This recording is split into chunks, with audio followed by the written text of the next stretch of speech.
Hey there, guys. It's Liam Landry here with the Small Wrestling Alliance, giving you my review of the January 24th episode of NXT and I'll tell you if it was worth it. So, once again, they're back at Atlanta.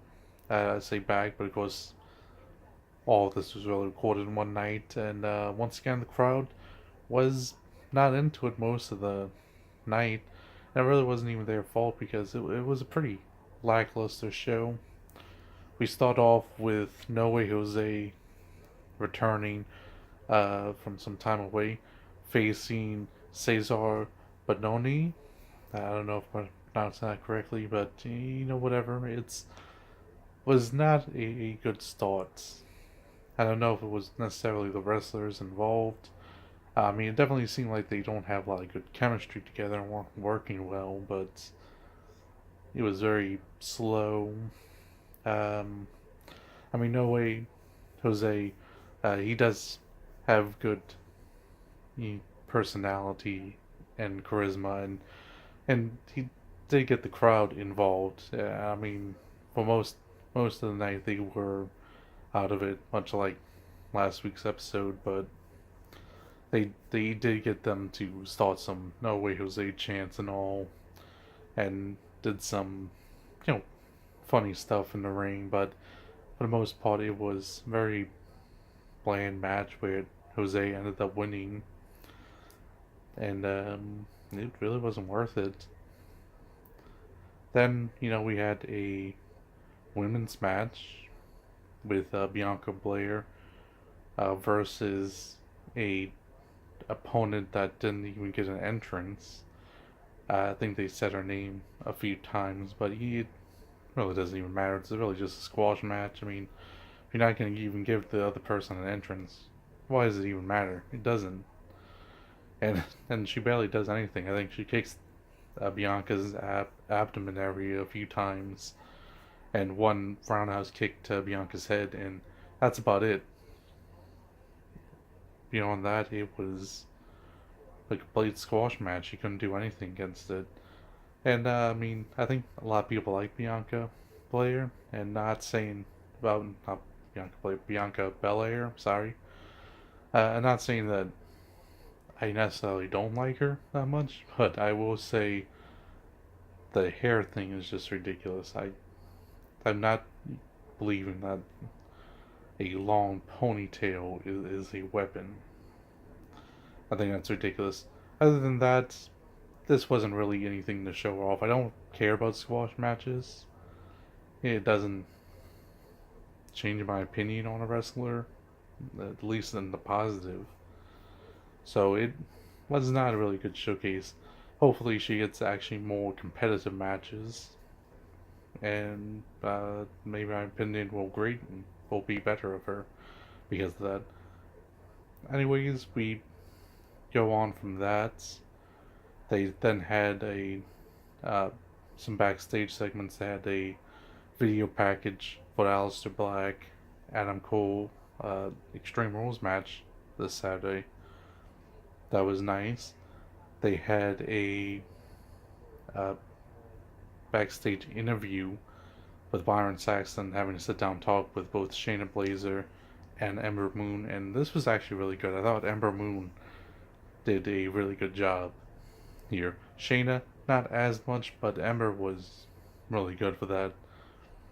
It would be a good thing to see if just by itself, going in so that you have a little more emotion going into it. Their match this Saturday, so that was nice. And then you had a second part of the TM61. Uh, this is their second part of their video, I guess, like reintroduction to them, because they were there in a lot of matches. Then, of course, the injury, which is what they talked about in this video package, happens, and then they're out for a long time. So since they're coming back, they're using this as an opportunity to reintroduce them to people. So that's good for that.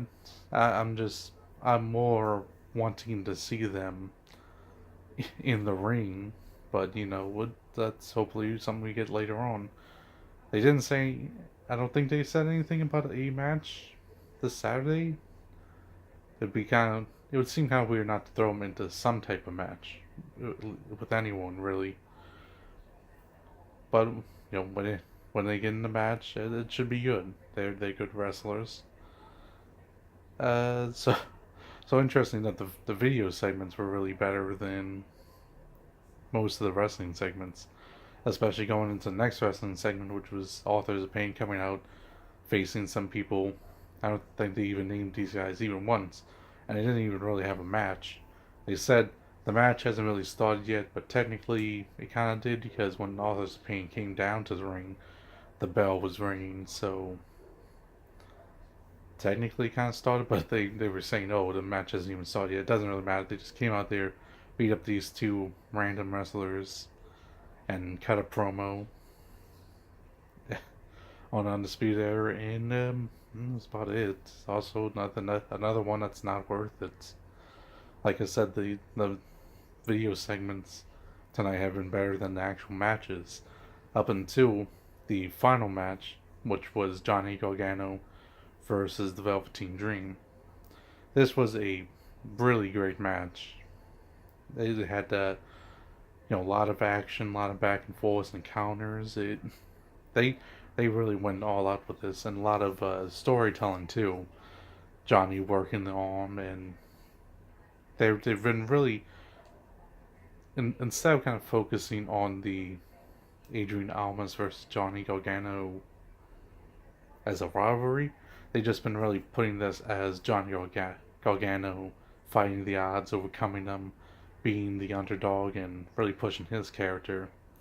Which is why It's why I'm leaning for him to win Saturday and win the championship, because it seems like Adrian Almas is really almost an afterthought in all of this, and it would seem the way they're telling the story is that he should win, unless they really just try to pull a fast one on us.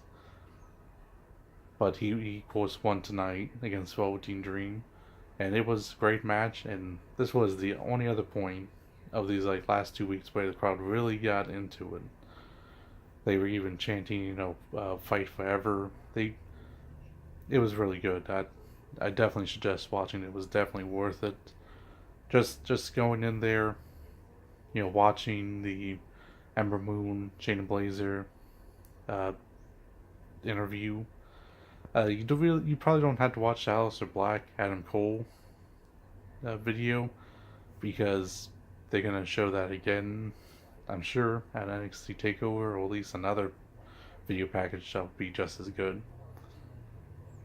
And then the TM61, if you're interested in the group, then yeah, I would say watch that. But other than that, the only other thing to really watch from this night was that final match. So go out, watch that. Really, if it didn't happen, I would say avoid it altogether, because the Ember Moon, the segment, was not that great that you would go out your way, but that is definitely a must watch. Well, hopefully NXT TakeOver is better than the last 2 weeks. Hopefully more like the Johnny Gargano Velveteen Dream match more than all the other ones we had. And I would suspect so. Most of the matches weren't that great because you felt that they were holding back and weren't given enough time. So I think when the pay-per-view comes around, it should be a lot more. Another thing I'm kind of thinking about, I don't know, they didn't never address the whole Lord Sullivan calling out Killing Dane. The next week, of course, Roderick Strong came out and called out Lord Sullivan, but Killing Dane has not come out yet and called out anyone. So I guess it's gonna just be a Lord Sullivan Roderick Strong match at Takeover, which should be good. But I don't know. I kind of wonder what happened to Killing Dane. I don't know, maybe they're just keeping him fresh so that he can be in the Royal Rumble the next day. Who knows? Because I'm definitely thinking that there's going to be some, not necessarily call-ups, but some, I don't know what's the right word. There's going to be some surprise entrances coming from NXT at the Royal Rumble, especially the Women's Royal Rumble, because they don't really have enough people to do the 30 Women Rumble. So there's definitely going to be some women coming from NXT. And I would guess some of the big names that don't have anything for this weekend, Kairi Sane is one of them. The dynamic duo could also be a possibility. So hopefully this weekend looks good. The Rumble is always fun, at least.